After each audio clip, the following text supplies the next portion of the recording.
When Alexander the Great swept across Asia in the 4th century BCE, he left behind more than just a legacy of conquest. His empire, though vast, was short-lived.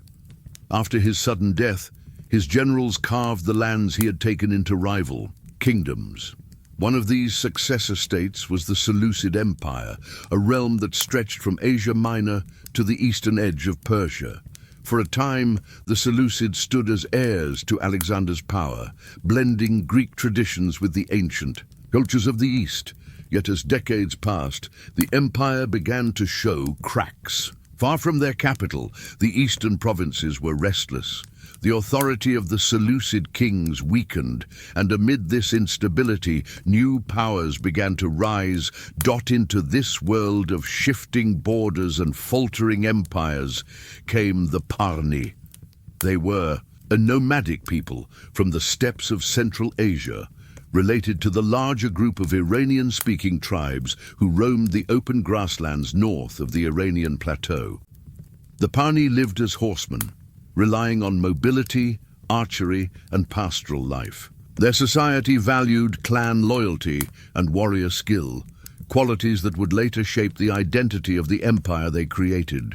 At first, they were one among many groups pressing into the rich lands of Persia, but their story would become one of the most enduring in the history of the ancient Near East. The moment of transformation came with Arsaces first. Around 247 BCE, as Seleucid control grew weaker in the east, Arsaces seized the opportunity. Leading the Parni into the region known as Parthia, located in northeastern Iran, he established a foothold in the rugged landscape. Parthia was a difficult land of mountains, deserts, and valleys, a natural fortress that would prove a powerful base for expansion. From this beginning, Arsaces and his followers would lay the foundation of a dynasty that endured for nearly 5 centuries. The early years were far from secure. The Seleucids still considered Parthia their rightful territory, and rivals lurked. On every border, the Parni had to contend with both nomadic enemies from the steppe and local rulers who sought to preserve their independence. Yet their strength lay in their adaptability.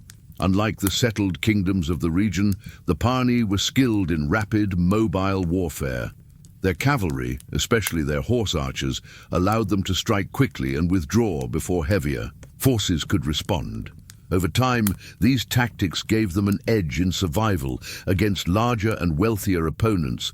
Arsaces and his successors also began the slow process of transformation from nomadic chieftains into kings. While they never abandoned the martial traditions of their steppe heritage, they learned to rule cities and farmlands as well.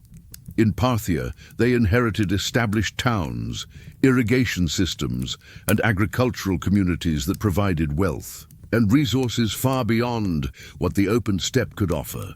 As they settled into power, the Arsacid rulers began adopting the trappings of monarchy, styling themselves not just as tribal leaders, but as kings in the tradition of Persia's great dynasties. This gradual shift from nomadic warriors to rulers of a settled kingdom marked the dawn of the Parthian Empire. It was not a clean break with their past, but a fusion of identities. They retained their love of horses, their clan-based nobility, and their emphasis on cavalry warfare. But they also absorbed the culture of the lands they conquered. Iranian traditions provided a deep well of legitimacy, connecting them to the ancient Achaemenid kings who had once ruled the same lands. At the same time, the lingering influence of Hellenism, spread by Alexander's conquests, shaped their art, coinage, and political ideas. This cultural blending gave Parthia a unique identity. In their cities, Greek theatres stood beside Zoroastrian temples. In their palaces, Greek titles were used alongside Iranian royal styles. Their coins often depicted rulers in a Hellenistic style, but carried inscriptions in Aramaic or Parthian. The Parthians were not conquerors who erased the past. Instead, they absorbed and adapted it, weaving together nomadic, Iranian, and Hellenistic elements into something new. By the close of the 3rd century BCE, the Arsacid dynasty had survived its first great tests. The Seleucid kings had attempted to retake Parthia, but the rugged terrain and the resilience of the Parthian horsemen thwarted them. Local opposition had been subdued or drawn into alliance. The once wandering Parni had transformed into the Parthians, a people with both a homeland and a growing sense of destiny. What had begun as a small foothold carved out of a weakening empire was now taking shape as an enduring power. The dawn of Parthia was a story of survival, adaptation, and ambition. It began with a nomadic tribe crossing into a foreign land and ended with the birth of a kingdom that would one day stand toe-to-toe with Rome itself. In the centuries to come, the Parthians would grow stronger, their empire stretching across Persia and Mesopotamia. They would become masters of trade routes, guardians of the Silk Road, and the great rival of the Roman world. But all of that grandeur had its roots here, in the rugged mountains of Parthia, where Arsaces and his people first made the bold leap from horsemen of the steppe to kings of an empire. When Arsaces and his followers first carved out a home in the rugged lands of Parthia, their position was precarious. They had risen from nomadic roots to claim a kingdom, but the dream of a true empire was still far away. The Seleucids remained powerful. Rival tribes pressed against their borders, and the steppe still called to their people with its harsh freedom. Yet in the 2nd century BCE, a remarkable figure emerged who would transform the fragile Arsacid realm into one of the dominant powers of the ancient world. His name was Mithridates I, and under his reign, the Parthians would take their first great steps toward empire. Mithridates came to power in 171 BCE, inheriting a kingdom that was small but stable. He quickly revealed himself as an ambitious and capable ruler. Unlike many tribal kings who were content to hold what they had, Mithridates looked outward. The Seleucid Empire was in decline, torn apart by internal conflict and external pressures. The once mighty Hellenistic state could no longer defend its vast territories with the strength it once had. Mithridates seized the moment. His campaigns were swift and bold. He struck westward into Media, a land of fertile valleys and ancient prestige. From there he pushed into Babylonia, capturing the jewel of Mesopotamia.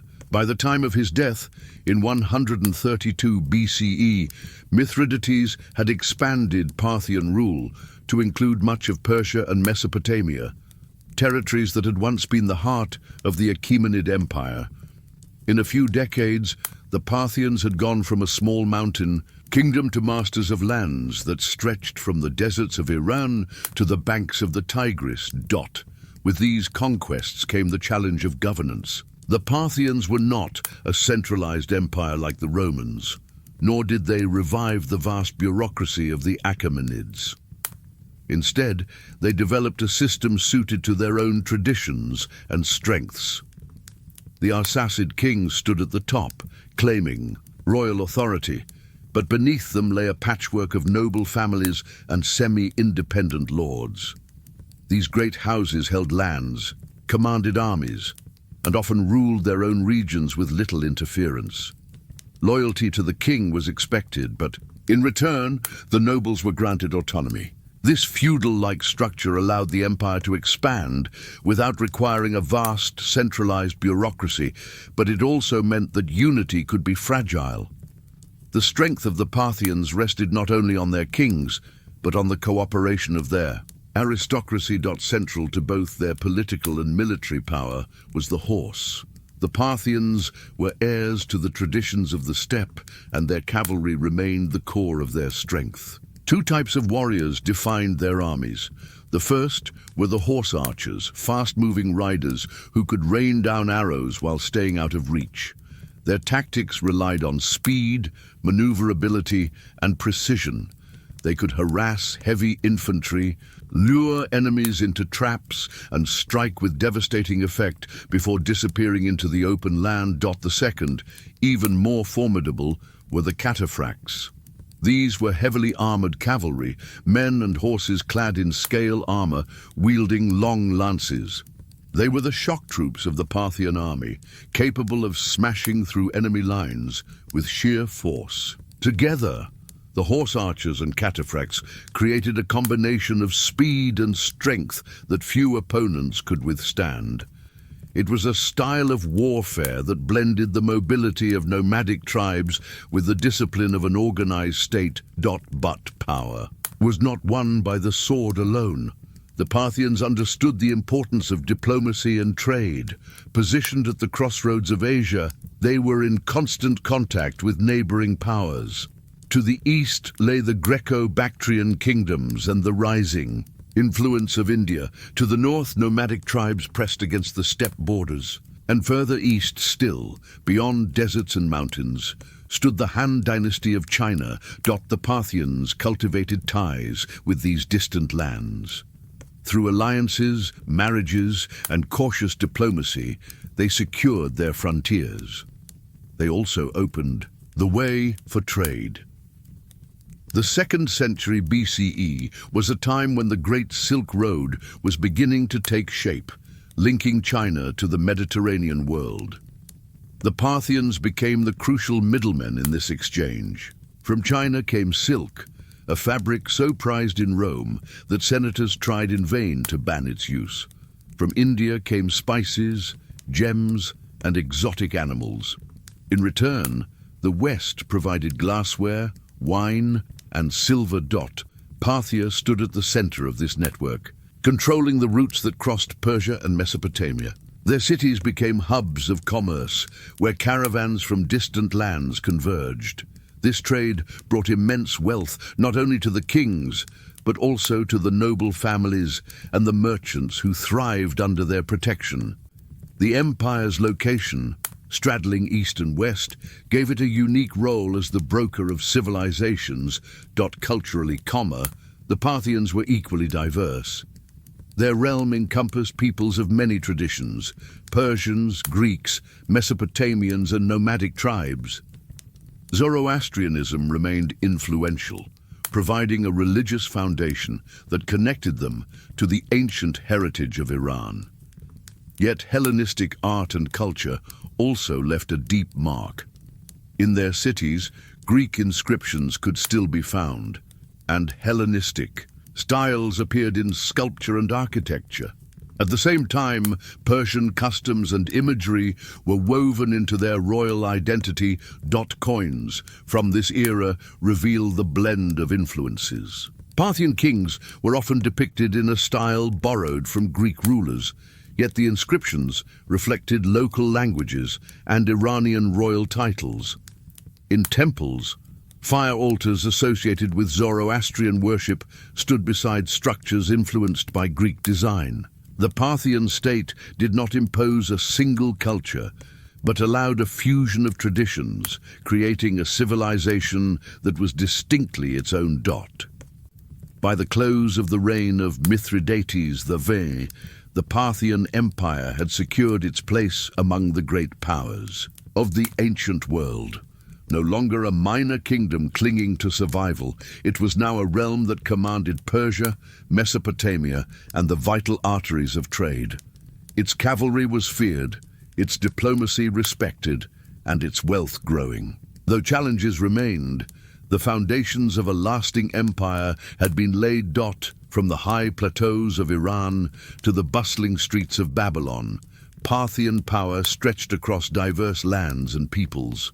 The empire's identity was forged in Napis tissue, the tension between its nomadic past and its settled future, between steppe traditions and the legacies of Persia and Greece. It was an empire of horses and silk, of noble houses and royal crowns, of arrows loosed from galloping riders and caravans trudging through the desert. In the centuries ahead, these qualities would both empower the Parthians and shape the struggles that defined their long rivalry with Rome. By the 1st century BCE, Rome was no longer a regional power of Italy. The legions had marched across the Mediterranean world, conquering Greece, subduing North Africa, and pushing deep into Asia Minor. Inevitably, this expanding frontier brought Rome into contact with Parthia. What had begun as a distant kingdom of horsemen was now a rival standing on Rome's eastern doorstep. The lands of Mesopotamia, Armenia, and Syria formed the fault line between the two worlds, and it was only a matter of time before war came. The man who brought that conflict to its breaking point was Marcus Licinius Crassus. Crassus was a figure of immense wealth and ambition. In Rome, he was remembered as one of the richest men who had ever lived. He had profited from property speculation, from business ventures, and even from the misery of others, buying up burning buildings at low prices only to rebuild them for profit. Yet for all his riches, Crassus longed for something greater. His political partners, Julius Caesar and Pompey, had won glory on the battlefield. Crassus wanted the same, and he saw in the East an opportunity to secure military triumph and eternal fame. In 53 BCE, Crassus launched an invasion of Parthian territory. He marched with an army of around 40,000 men, mostly heavy infantry, supported by cavalry and auxiliaries. His plan was to strike deep into Mesopotamia, seize the wealthy cities, and add new provinces to Rome's growing empire.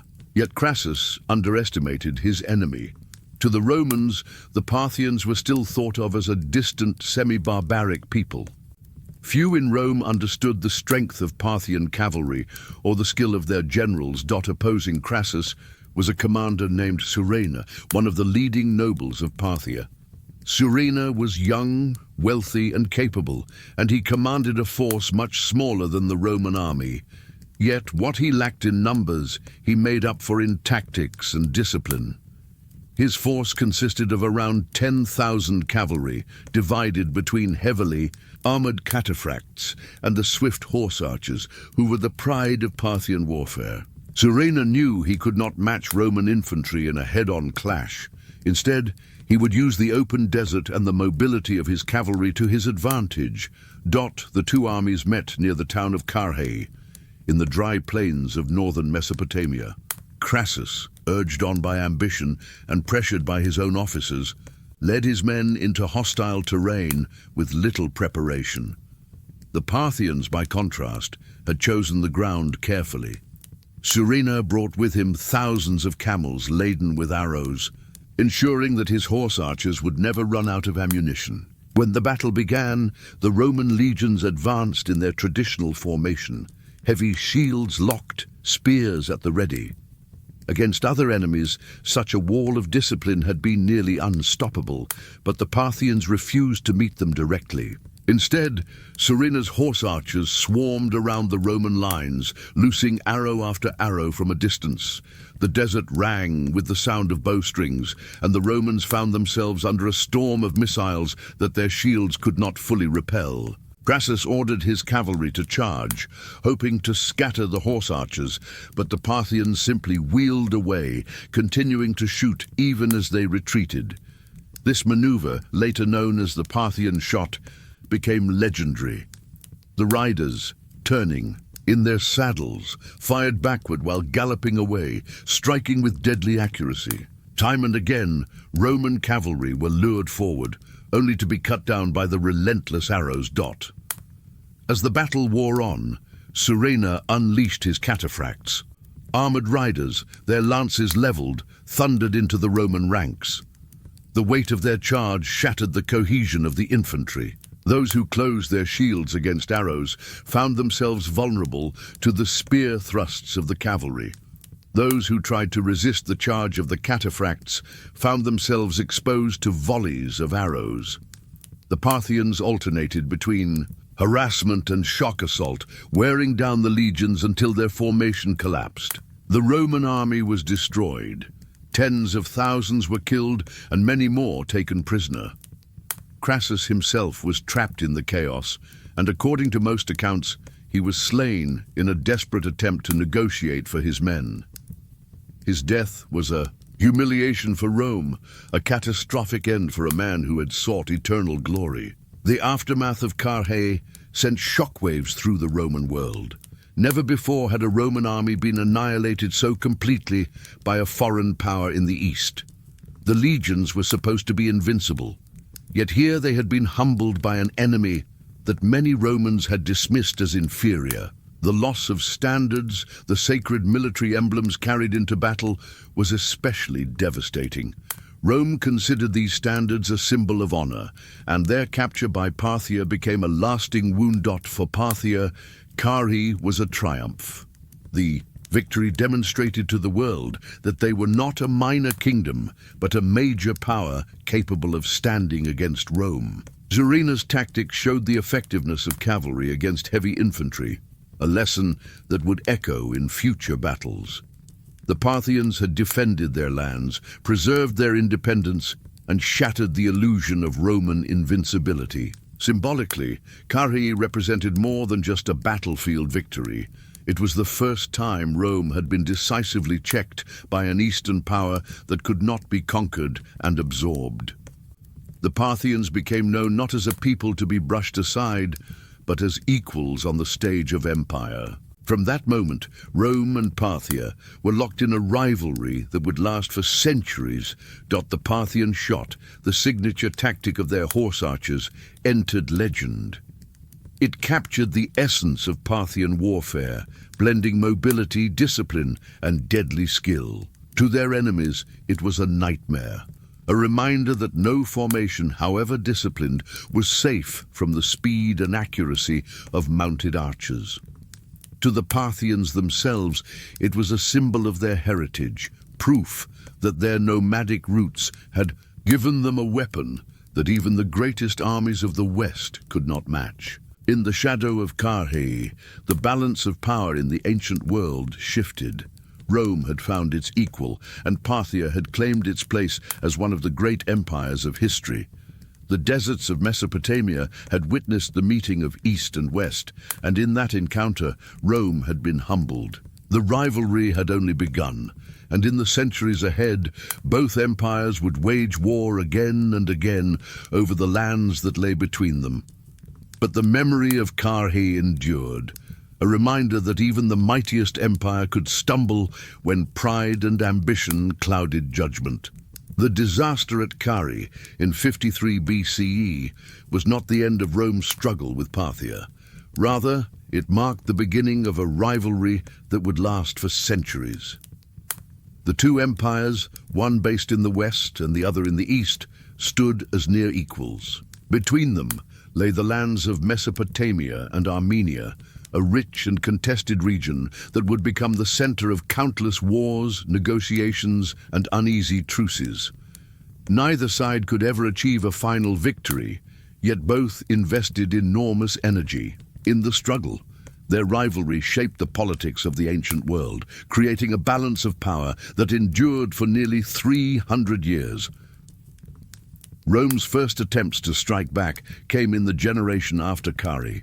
During the civil wars that tore apart the Roman Republic, leaders like Mark Antony looked eastward, hoping to reclaim glory lost to Parthia. Antony, famous as both a general and as the lover of Cleopatra, led a massive campaign into Parthian lands in 36 BCE. He commanded more than 100,000 men, one of the largest forces Rome ever sent to the east. At first, he advanced successfully, but once again Roman armies struggled in the vast open spaces of Mesopotamia. Parthian horse archers harassed his forces, supply lines broke down, and Antony was forced into a costly retreat. The expedition failed, leaving Parthia unbroken. When Augustus became the first emperor of Rome, he recognized that outright conquest of Parthia was unlikely. Instead of launching another doomed invasion, he turned to diplomacy. One of his greatest achievements was the negotiation in 20 BCE that secured the return of the Roman standards lost at Carrhae. These sacred emblems had been in Parthian hands for over 30 years, a constant reminder of Rome's humiliation. By regaining them through peaceful means, Augustus could present himself to the Roman people as the restorer of honor. The Parthians, for their part, gave up little but gained a measure of recognition as Rome's equal. It was a symbolic moment, showing that the struggle between the two empires was not only fought on battlefields, but also in the realm of prestige and diplomacy. At the heart of the rivalry was Armenia. This kingdom, perched in the mountains between the two powers, served as both buffer and prize. Whenever Rome gained influence in Armenia, Parthia sought to counter it, and whenever Parthia placed its own rulers there, Rome intervened. Armenia's throne became a chessboard on which the great powers maneuvered. Roman legions marched north to support their candidates, while Parthian cavalry swept in to back their own. The Armenians themselves often played both sides, using the rivalry to maintain their independence as best they could. The constant back and forth ensured that Armenia remained a perpetual flashpoint. The rivalry reached a new level during the reign of Trajan, one of Rome's most ambitious emperors. In 114 CE, Trajan launched a full-scale invasion of Parthia. His legions marched across Armenia and into Mesopotamia, capturing city after city. By 116, he had taken Ctesiphon, the Parthian capital on the banks of the Tigris. For a brief moment, it seemed as if Rome had achieved the conquest that had eluded it for more than a century. Trajan even declared Mesopotamia a new Roman province. Yet the triumph did not last. The Parthians regrouped, local populations resisted, and Rome struggled to hold such distant territory. Guerrilla warfare and rebellions broke out behind Roman lines. Supply was difficult, and the legions were stretched thin across hostile terrain. Trajan himself died in 117, and his successor Hadrian made the decision to withdraw. The dream of permanently annexing Mesopotamia faded, replaced by a more pragmatic recognition of limits. Rome would not hold the Parthian heartlands. Instead, the Euphrates River became the natural frontier between the two empires, a line that both sides defended fiercely but rarely pushed far beyond. This pattern of invasion and stalemate became the rhythm of Roman-Parthian relations. Time and again, Roman emperors sought glory in the east, only to find the Parthian cavalry too elusive and the distances too vast. Parthian kings, in turn, launched their own raids into Roman territory, seizing cities or supporting rebellions, but they too could not maintain long-term conquests. The cycle repeated. One side would advance, gain victories and declare triumph, only for the balance to reset within a few years. Neither empire could decisively destroy the other. Despite the constant hostility, the two powers were linked in ways that went beyond war. Trade flowed across their borders, carried along the Silk Road. Roman glassware, wine, and silver found their way into Parthian markets, while Parthian merchants sent silk, spices, and gems westward. The wealth of both empires was enriched by this exchange, and even as soldiers clashed, merchants profited. Cultural influences also crossed the frontier.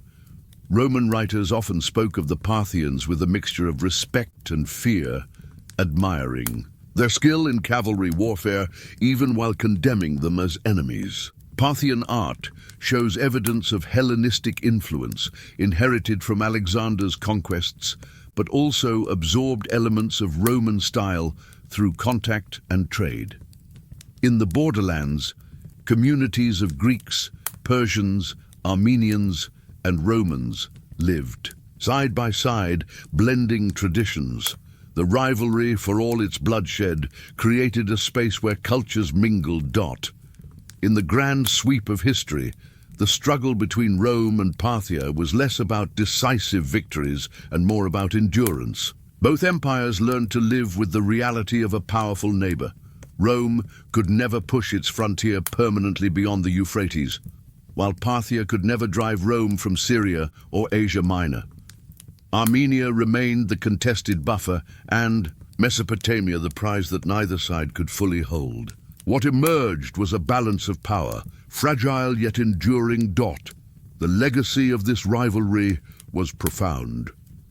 Rome's eastern policy, shaped by its encounters with Parthia, forced the empire to adapt. The Parthians, for their part, became defined by their role as Rome's great opponent, their identity sharpened by the struggle. And though the two empires fought bitterly, they also shared in the prosperity that came from trade and cultural exchange. The long rivalry was not merely a contest of arms. It was a story of two civilizations, each proud and powerful, locked in a dance that neither could end. From Carrhae to Trajan, from Augustus to Hadrian, the clash of Rome and Parthia stood as one of the defining struggles of antiquity.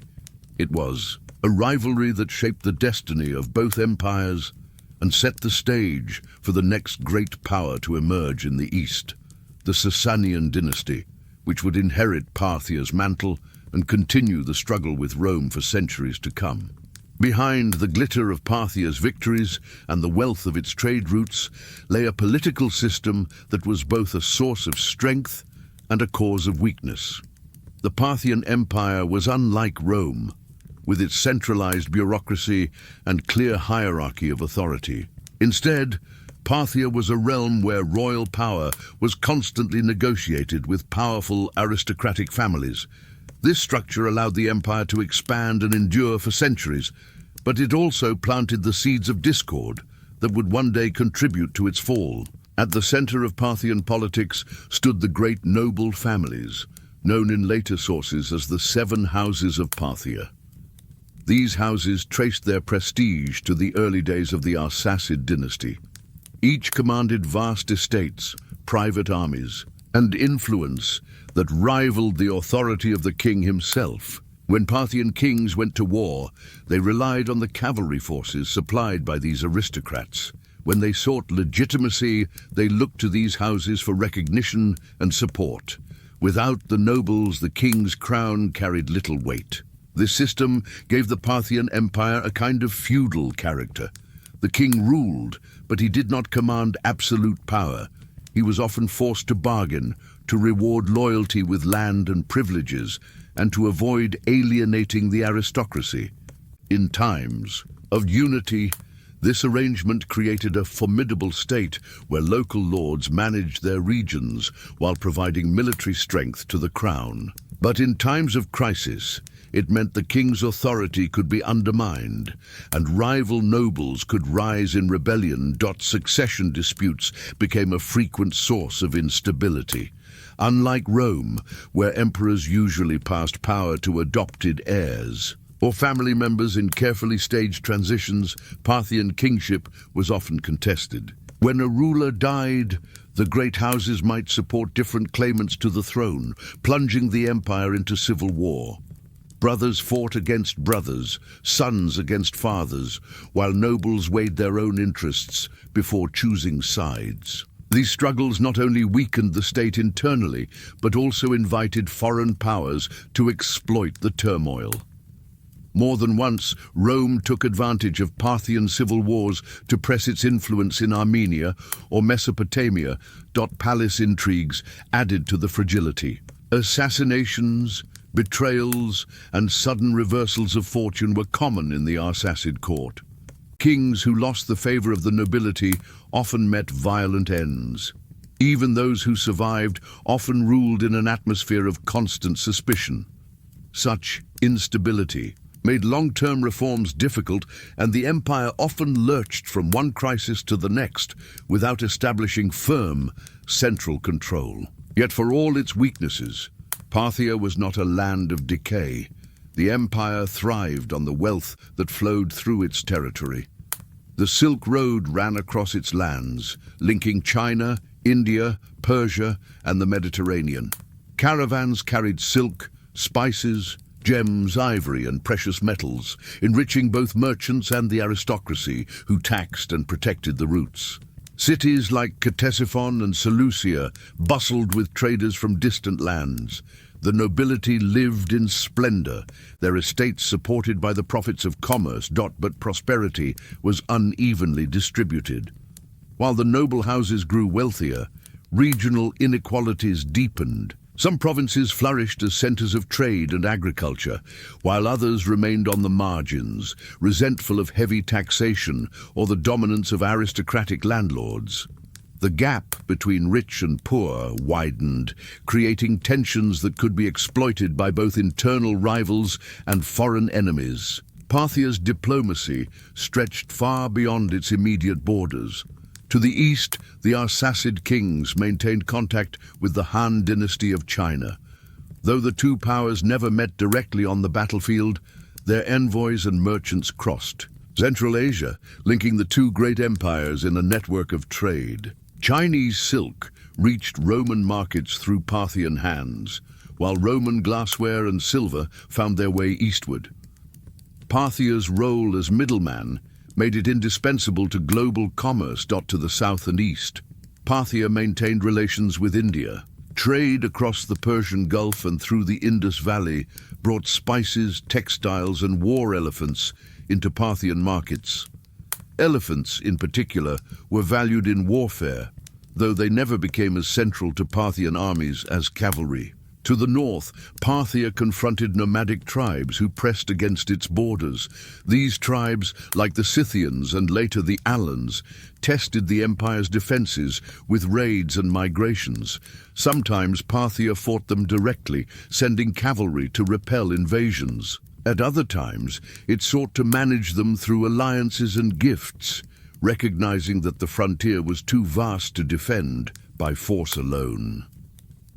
In this constant dance of diplomacy, the Parthians displayed remarkable flexibility, balancing threats and opportunities across multiple fronts.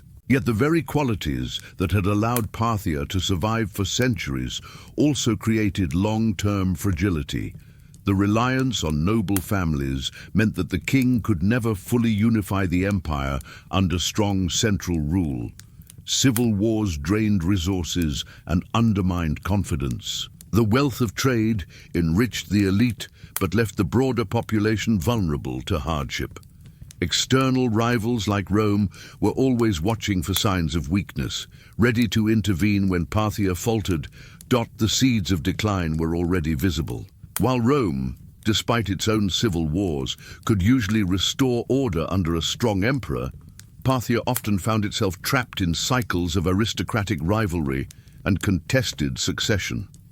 This fragility made the empire resilient in some ways, as it could adapt and survive repeated crises, but it also meant that it was never able to reform itself into a more stable structure. When a stronger, more centralized power finally arose in Persia, the Parthian state would prove unable to withstand it.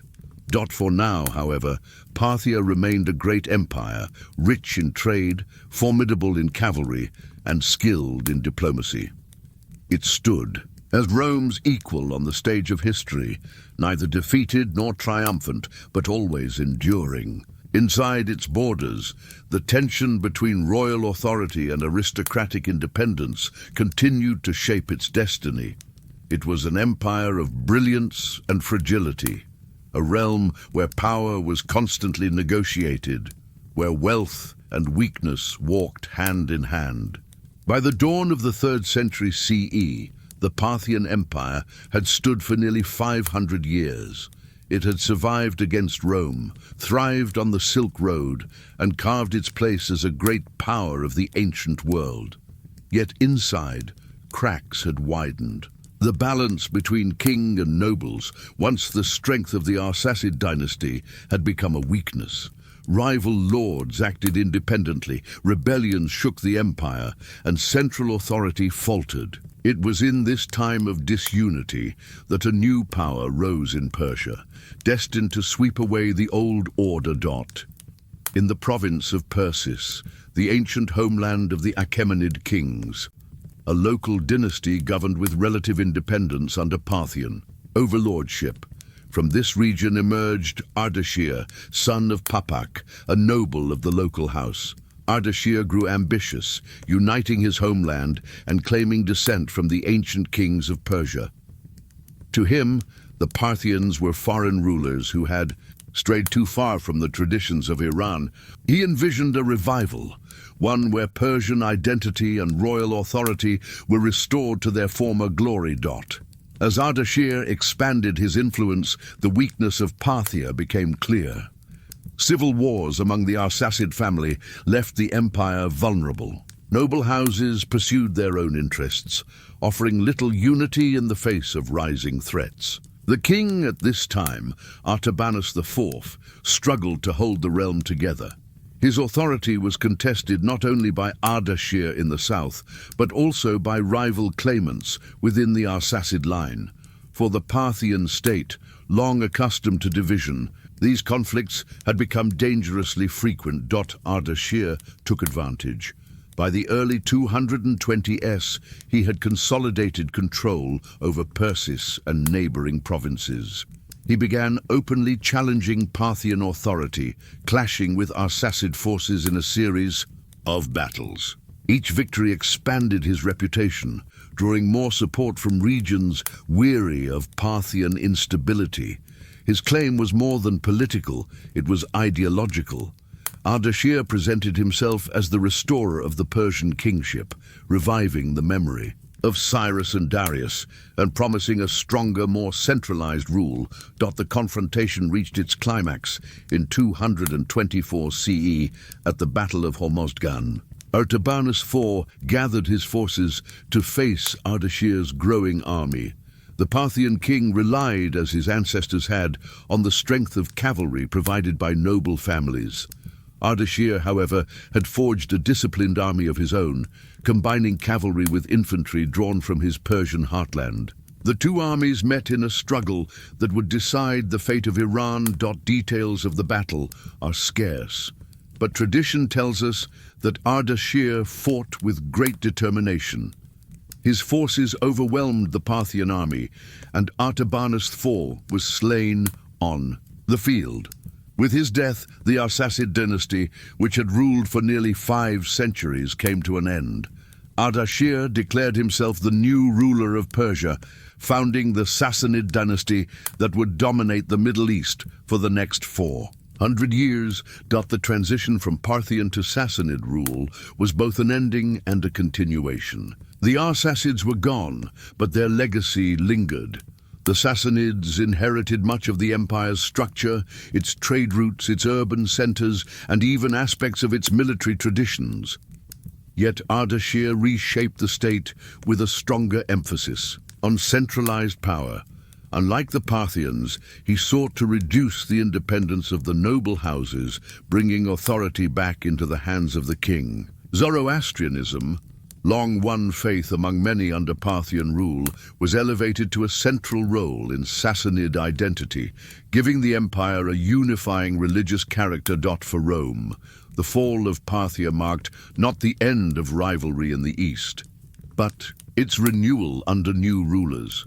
The Sassanids would prove even more aggressive and centralized than the Parthians, waging centuries of wars with Rome and later Byzantium. Yet the memory of Parthia endured in Roman thought. For generations, Roman soldiers and citizens remembered the disaster at Carrhae, the long stalemates in Armenia, and the endless struggle across the Euphrates. Parthia had been the first Eastern power to meet Rome as an equal, and in that respect, its place in history was secure. The legacy of the Parthians went beyond war. Their mastery of cavalry tactics, especially the skill of horse archers and the devastating charge of cataphracts, reshaped the art of warfare. Rome itself was forced to adapt, relying more heavily on cavalry auxiliaries after repeated encounters with Parthian armies. The Parthian shot, the backward arrow fired in retreat, remained one of the most famous maneuvers of the ancient world. Their role as middlemen of the Silk Road also left a lasting mark. For centuries, Parthian merchants linked east and west, carrying silk from China, spices from India, and treasures from Persia into the heart of the Roman world. In return, Roman glass, wine, and silverware reached lands thousands of miles away. Even as Rome and Parthia fought, their economies were intertwined, their rivalry fueling the exchange of goods and ideas across continents. Culturally, Parthia represented a blend of traditions. From their Iranian roots, they carried on the heritage of earlier Persian empires. From the Greeks, they inherited elements of art and governance left behind by Alexander's successors. From Rome, they absorbed influences through conflict and contact. The result was a hybrid civilization, one that stood at the crossroads of East and West, never wholly one or the other, but uniquely Parthian. As the Arsacid dynasty faded into history, their story remained remarkable. From nomadic horsemen of the steppe, the Parni tribe had carved out a realm that stretched from the deserts of Mesopotamia to the mountains of Iran. They had stood against Rome at its height, checked its ambitions, and forced it into uneasy coexistence. Few peoples in antiquity could claim such an achievement. In the twilight of their empire, the Parthians could not withstand the rise of Arsaces and the Sassanids, yet their memory endured. Rome continued to measure its eastern rivals against the standard set by Parthia. The Silk Road continued to bear the imprint of their role as mediators of trade, and the echoes of their cavalry still rode across the imagination of later empires. The fall of Parthia was not simply a collapse, but a transformation. Power passed from one dynasty to another, and history moved forward. Yet, the Arsaces left behind a legacy of resilience, adaptability, and influence that would echo long after their banners had fallen. As the story of Parthia closes, we return to the beginning. A people who once roamed the steppes as nomads had risen to kingship, built an empire, and challenged the might of Rome. Their tale was one of ambition, struggle, and endurance. Though their dynasty ended on a battlefield in 224 CE, their place in history remains secure. In the stillness of history's night, the Parthians remain. From the deserts and plains where their horsemen once thundered, to the trade routes where merchants carried their wealth, to the memories of Rome's greatest defeats, their presence endures. Their empire may have faded, but their story continues, resting in the twilight of the past, where the echoes of hoofbeats linger and the legacy of kings lives on.